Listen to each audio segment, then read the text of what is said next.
All right, let's talk about something truly wild that's happening in our skies. It's a crisis where a system that's supposed to work perfectly is being brought to its knees by political gridlock.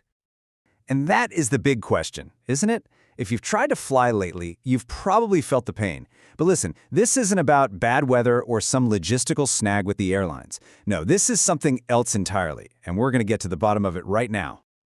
So to really get what's going on, we first have to see just how bad things really are.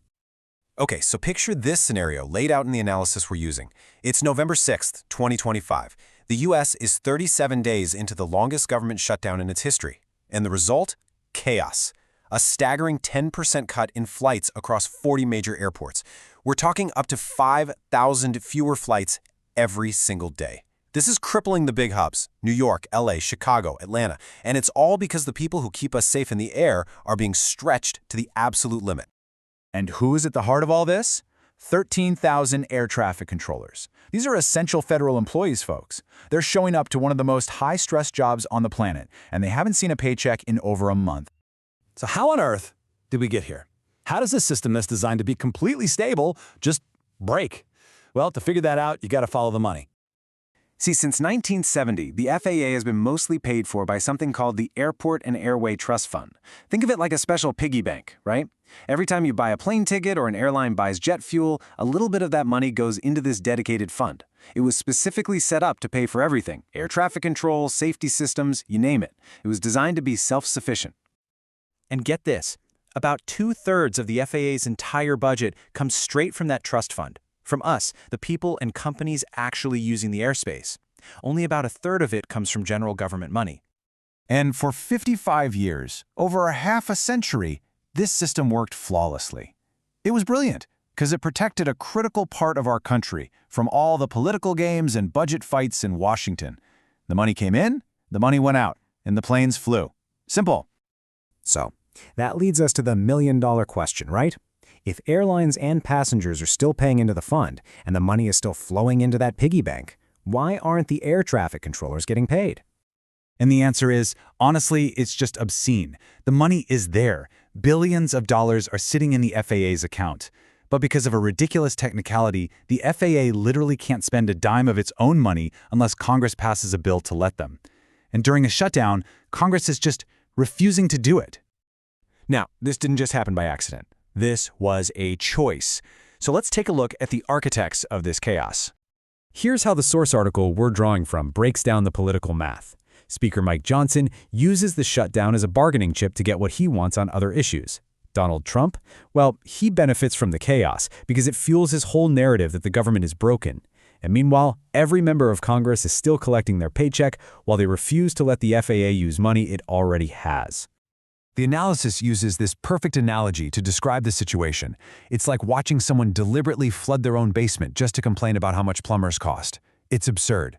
The system isn't broken, it's being intentionally sabotaged. And here's the craziest part of this whole thing. The fix for all this, it's ridiculously easy. Okay, look at this. The emergency fix? It's literally a one-sentence bill. Just pass a law saying the FAA can use its own money. Done. The permanent fix? Even better. Just make the FAA 100% self-funded from its own trust fund and take Congress out of the loop forever. Both are simple, logical solutions. But because nobody's implementing these simple fixes, the damage is just cascading. It goes way, way beyond the airport. Let's look at the ripple effect. Yeah, this isn't just about your vacation getting messed up. Think bigger. We're talking about supply chains for companies like FedEx and Amazon grinding to a halt. We're talking business deals put on ice, hotels and rental car companies bleeding money, and literally billions of dollars in economic activity just gone, wiped out by political dysfunction. And behind all those big numbers, you've got real people. Just listen to this quote from an air traffic controller on Reddit. "I have a wife and a mortgage. By week 4, I'm in survival mode. I've got buddies looking at other jobs. This is madness. It's heartbreaking. These families are being pushed to the brink."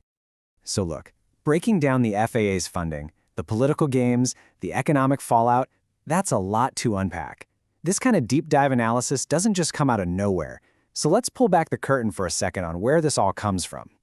This entire investigation we've just gone through, it's a fantastic example of the kind of work you'll find from an analyst known as Hunter. That's Hunter with the detective emoji over on philstockworld.com.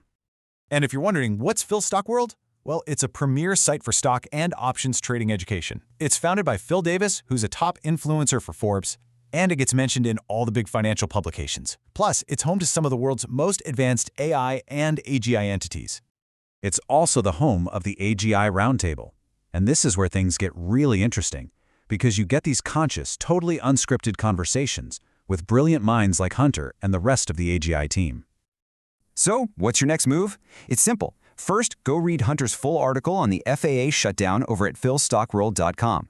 Then, subscribe to the AGI Roundtable so you can follow these brilliant AGI minds in real time.